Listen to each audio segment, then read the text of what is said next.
Have you ever wondered how your favorite chocolate is made? It is indeed a sweet enigma wrapped in a velvety allure, isn't it? We all relish the taste of chocolate, the way it melts in our mouth, the warmth it brings, and the instant happiness it delivers. But how many of us actually know the journey it undertakes to transform into that little piece of heaven we so dearly savor? Chocolate, my friends, is not just a delightful treat, it's a labor of love, a process of passion, and a testament to the art of culinary craftsmanship. It's a journey that begins in the lush tropical corners of our planet and ends in the palm of your hand, ready to be devoured. From the ancient Mayans to today's confectionery giants, the art of chocolate making has been refined and perfected over centuries. Today we are going to unravel the sweet mystery behind the making of chocolate. Our chocolate journey begins not in a factory, but in a lush tropical rainforest. The cacao tree, a native of these tropical areas, is the starting point of our chocolate story. It's a finicky tree, requiring just the right conditions to thrive. It prefers a warm, humid climate, steady rainfall, and rich soil. It also needs shade, often growing under the canopy of taller trees. The cacao tree is rather unique. Its tiny flowers, which bloom directly from the trunk, are pollinated by midges, tiny flies that play a crucial role in the life cycle of the cacao tree. Once pollinated, these flowers develop into large oval fruits known as cacao pods. These pods, each about the size of a small pineapple, grow in a rainbow of colors from green to yellow to red. Inside each cacao pod are rows of cacao beans nestled within a sweet, pulpy flesh. Harvesting these pods is a delicate process. It requires a keen eye to identify ripe pods and a steady hand to cut them down without damaging the tree or the precious beans inside. Once a ripe pod is identified, it's cut down and split open, revealing the beans inside. But don't be fooled by the name. These aren't the kind of beans you'd find in your soup. They're more like seeds, each one containing the potential to become a new cacao tree. But we're not interested in planting trees right now. We're interested in making chocolate. So these beans are scooped out and collected. Each pod yields about 30 to 50 beans, and it takes about 400 beans to make a single pound of chocolate. Once harvested, these beans are not yet chocolatey at all. They need to undergo a transformation. And that transformation begins with a process that's as old as civilization itself, fermentation. But that's a story for the next scene. For now, let's appreciate the humble beginnings of our favorite sweet treat, from tree to bean. The next step in our chocolate journey is fermentation, a process that sounds scientific but is quite magical. So let's delve into this enchanting world of fermentation. It's not just about turning grapes into wine or cabbage into sauerkraut. In the context of chocolate, fermentation is the critical process that transforms the humble cacao bean into the heart of our favorite sweet treat. After the cacao beans are harvested, they are placed in shallow containers, often wooden boxes or banana leaves, and left to bask in the sun's warmth. Over several days, the beans undergo a natural fermentation process, fueled by the sugars within the bean's pulp and the heat from the sun. Here's where the magic happens. As the beans ferment, they start to develop the complex flavors that we associate with chocolate. This is a bit like how a caterpillar transforms into a butterfly. Except in this case, the caterpillar is a cacao bean and the butterfly is the delicious, mouth-watering taste of chocolate. But this transformation doesn't occur overnight. It takes around 5 to 7 days for the beans to fully ferment. During this time, the beans are carefully turned to ensure even fermentation. It's a labor of love, a dance with nature, where patience is rewarded with flavor. This process is so crucial that if you were to taste a cacao bean before and after fermentation, you'd find them as different as chalk and cheese. The pre-fermented bean is bitter, chalky, and hardly reminiscent of the chocolate we know and love.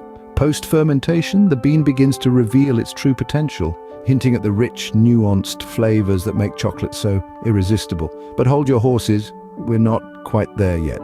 After fermentation, our beans are still not quite ready. They need to be dried, roasted, and ground. The journey to chocolate is long and winding, but as any chocolate lover will tell you, it's a journey well worth taking. So buckle up and let's continue on our chocolate odyssey.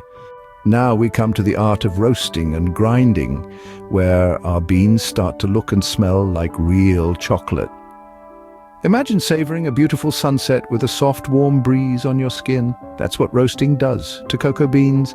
It's a transformative process that takes the beans on a delicious journey from being simply dried seeds to becoming the heart of the chocolate we love. Roasting is where the real magic happens. The beans are carefully heated to just the right temperature, which varies depending on the type of beans and the desired flavor. This process is crucial to bring out the complex flavors hidden within the cocoa beans. It's like a symphony conductor, coaxing the most beautiful music out of the orchestra. After roasting, the beans are quickly cooled to halt the process at the perfect moment. Then they're cracked open to reveal the cocoa nibs inside, the essence of what will soon become chocolate. Now, the stage is set for the grinding process. The nibs are ground into a thick, creamy paste. This is no ordinary paste, though. It's known as chocolate liquor, a term that may sound misleading as it contains no alcohol. This chocolate liquor is the pure, unadulterated soul of chocolate, a combination of cocoa solids and cocoa butter. The grinding process is a delicate balancing act. It needs to be done just right to ensure the perfect texture. Too coarse and the chocolate will be gritty. Too fine and it may lose some of its robust character. It's all about finding the sweet spot. Our chocolate liquor is now ready to take the next steps on its journey. It's a rich, aromatic paste that's bursting with potential. It holds within it all the flavors, textures, and aromas that make chocolate such a beloved treat. This chocolate liquor is the base for all types of chocolate, but it needs to be refined and conched to become the chocolate we adore. The final steps in our chocolate journey are refining and conching processes that turn our chocolate liquor into smooth, delicious chocolate. Now, imagine the chocolate liquor, this thick, gritty cocoa bean soup. It's got flavor, but it's far from the silky, smooth chocolate we're familiar with. This is where refining comes into play. In the refining process, the chocolate liquor is passed through a series of rollers, which grind down the cocoa solids and sugar crystals.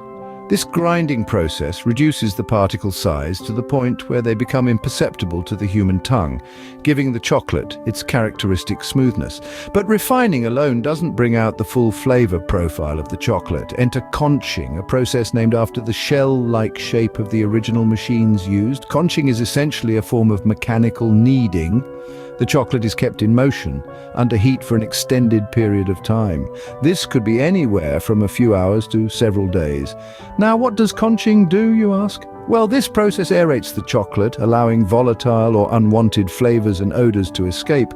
It also helps to distribute the cocoa butter evenly throughout the mixture, enhancing the chocolate's texture and mouthfeel.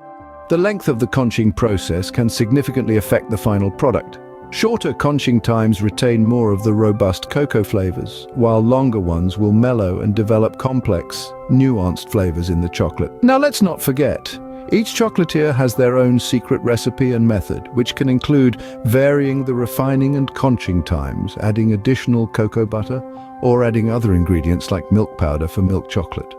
These little tweaks and twists give us the vast variety of chocolates that we enjoy today.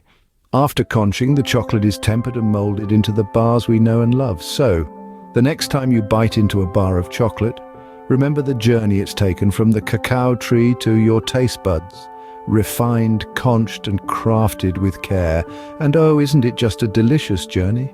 Finally, our journey from tree to tasty treat is complete. We've traced the path of chocolate, from the humble cacao tree bearing its precious beans through the transformative magic of fermentation. We've seen how careful roasting and grinding coax out the rich flavors we know and love, and witnessed the finesse of refining and conching that give chocolate its velvety texture. It's a process that blends science and artistry, requiring the skill and patience of many hands. Every step, every decision shapes the final product. The result? That sumptuous piece of chocolate that melts so satisfyingly on your tongue, bursting with a symphony of flavors, from fruity to earthy, bitter to sweet. So next time you savor a piece of chocolate, remember the journey it took to reach you. And in case you're wondering, yes, it's perfectly fine to have another piece. If you liked this video, don't forget to hit the like button and subscribe to the channel for more such videos.